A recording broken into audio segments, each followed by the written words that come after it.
kusoo dhawaada maanta waxaan ka hadlaynaa coronavirus. Aan waxaan ahay Dr. Hodan Maxamed, dumarka caafimaadkeedan bartay, laakiin dhakhtaradii oo maanta doonay kala hadashan baan ahay cudurkan oo adduunka oo dhan ku faafay.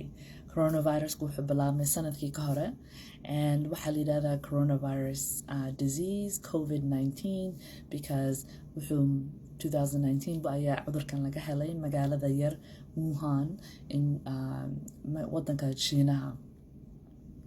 Dadku waxay filayaan viruskani wuxuu isku mid yahay viruska laga helo xawayaanka la yidhaahdo af Ingiriisi bats and Soomaalina fidmirta.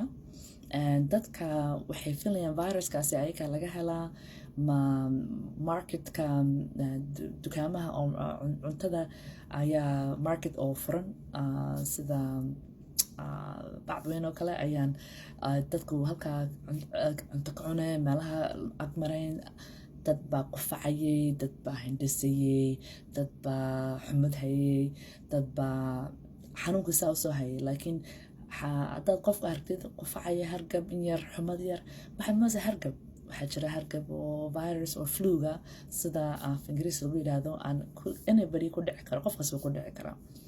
laakiin kan inta badan xawayaan viruskan laga helo ayaa hadda maanta u gudbay dadkii. wadamo badan ayuu hadda ku wareegayaa oo China ka mid tahay, oo Italy, Japan, South Korea, iyo hadda Iran. wadamahaas oo dhan ayaga ugu daran hadda, laakiin adduunka oo dhan ayuu kusii fodayaa because dadku ma fadhiistaan. diyaarad baa la raacaa, doono badan ayaa meelo badan laga diiday inay dadku kasoo degaan haddaa qof laga helay oo viruskan ku dhacay. viruskan waxay ku qaadan kartaa qofkii 2 maalmood ilaa 14 maalmood inay intay xumo tusaan, intay qufac tusaan, intay neef qabto. so inaad adigu qofkii waxaad ma moodaysid, laakiin inaad adigu ka wareegtid wayaan markaad hindhistid inaad afkaaga ka qabatid oo gacanta saartid. hadduu hargab ku hayo oo sidaas aad moodaysid hargab, laakiin lama hubo inaad haysatid viruska, waxaa fiican inaad soo qaadatid waxa la yidhahda mask xidhatid. mask laguma talagelin dadkoo dhan inay xidhaan. mask waxaa lagu talagalay dadka xanuunsan in afkooda iyo sankooda la xidho because virusku halkaasuu kasoo baxaya qufacaagii, hindhistaadii, halkaasaad sii waafifinaysaa cudurka. iyo dadka oo dakhtariinta, nurseska oo dadka caawinaya oo qofka xanuunka kusoo dhacay inay xidhaan. walaa dadka haddaad qof reerkaaga oo kamid yahay xanuunsan yahay, adiguna ka mas-uul tahay qofkaasi inaad xidhatid weeyaan. so maaskaasi maha inaad hadda maanta ku carartid dukaanka oo maask oo dhan soo iibsatid, maalin kasta maask xidhan tahay, taa kuma fiicna adiga caafimaadkaaga. inaad maalin kasta inaad xidhatid maaska wejigaaga xidhan, neeftii wuxuu dhan isku celinaysid. waxay caawinaysaa qofka xanuunsan inuu neeftiisa dadka dhan ku fidan. dadku waxay yidhaahdaan sidee kale ay yareyn karaan inuu asuguna ku dhaca viruska. waxaa jira dad oo waxana tuseen xumad lahayn, qufac lahayn, neef qabanayn. waxaad samayn kartaa gacmaaga ayaad meedhi kartaa saabuun iyo biyo. saabuun iyo biyo oo 20 second aad ku samaysid. isla markiiba saabas inaad 20 seconds afka haddaad doonaysa maskaxda ku tiri 1, 2, 3 ilaa 20 aad gaadhid, dan biyaha iska meedh. markaad wax taabanaysid virusku uu ku noolaan kara meelo. hadduu qof sankiisa taabtay, hadduu qof afkiisa taabtay, adoo meel taabtay halkana isku wareejid, adiguna waad isku sii fadin kartaa viruskii hadduu qof halkaa saa horeeyay uu taabtay. waxaad wixii oo gurigaaga haddaad meel baxaysid waxaa fiican inaad tirtirtid. waxaad marin kartaa waxa la yidhaahdo wipes, Clorox wipes, iyo wax saabuun waxle ayaad marin kartaa, tirtiri kartaa.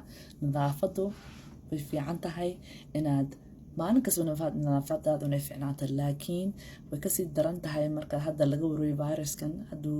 hadduu meel dadka badan aad maraysid waxaad xidhan kartaa even gloves. haddaad doonayn qof meesha mashiinka haddaad lacag kala soo baxayso, hadday meesha gaaska wax kala soo baxayso, lama ogid qofkii hore siduu si fiican nadaaftiisii tahay. waxaad hubsan kartaana haddaad ka wareegsantahay hadduu hargab ku hayo inaad gurigaaga iska joogtid. maxaad u qaadanaysaa dhibaato dad kale kusii furaysaa haddaad caamo weydiiso haddaad xanuunsanta qofkaa kuu keena laakiin adigu dhaqdhaqaaqaagu inuu yaraado weeyaan hadda adigu caafimaadkaagu sii dhacay haddaad adigu already jirkaagu wax badan ma xamili karo inaad taa ka fikirtid weeyaan gurigaaga iska joog wax muhiima u baxun haddaad u baahneen adiga ha lagu keeno dad badan waxay ka fikiraan hadday maxaa jira ma dawaad qaadan kartaa oo waxaa leedahay vaccine oo durniin oo kaa jooji kara viruskan inay kugu dhaco hadduu kugu dhaco jirkaaga ka badbaadin karo sida aan qaadano flu vaccineka sida aragtay vaccine waxay ka qaadataa dhowr bilood sanado bilood bay qaadataa inay waxaan soo baxaan so deg vaccine hadda ma jiro laakiin inaad adigu is-ilaalisid weeyaan intay vaccine jirin waxaa jira the flu vaccine oo hargabkaasi oo dad badan u dhintaan caruur badan u dhintaan oo dad badan oo caafimaadkooda daciif ah oo dumarka uurka leh flu vaccinekiina waad qaadan kartiin coronavirus vaccine ma jiro hadda anaka maraykan joogna the CDC ayaa hadda caasimada weyn officeka oo center diseaseka controlka ayaa ku dadaalaysaa inaan anagu wadankeenu inaan isbadbaadino inaan kasii hortagno hadday viruskan hadda wuu bilaabmay dad oo China tagin oo dad oo meel bixin wadanka ka bixin ayaa hadda viruskii laga helay lama garanayso sida dadkan ka heleen ayagu may arkin dad oo wadan kale ka baxayna oo China oo meelaha Asia ka yimaaday so waa wax si fiican runtii loo garanayn maaha inaad dadku boqo ku noolaadaan inay warwaraan ma aha inaad aamintid weeyaan waxaa lagu qoray cidna kaama joojin karto laakiin inaad isbadbaadina weeyaan wadam ahaan walaad haddaad joogtid Europe haddaad wala Maraykan joogtid haddaad Afrika joogtid inaad wadankaagu inuu dadaalo weeyaan siday u dadaali karaan inay marka hore joojiyaan dadkan oo xanuunsan inay iska soo galaan wadanka dad wadamo badan bay bilaabeen inay joojiyaan oo la eego qof muu xumad leeyahay qufac baad ka dareemaysa qofku neefti baa qabanaysaa but markastaba sidaan nidhi waxay ku qaadan kartaa 2 ilaa 4 maalmood qofku inuu runtii soo jirkiisa inuu xanuun ugu soo dhacay so dad bas soo gali kara oo haysta cudurkan wadankii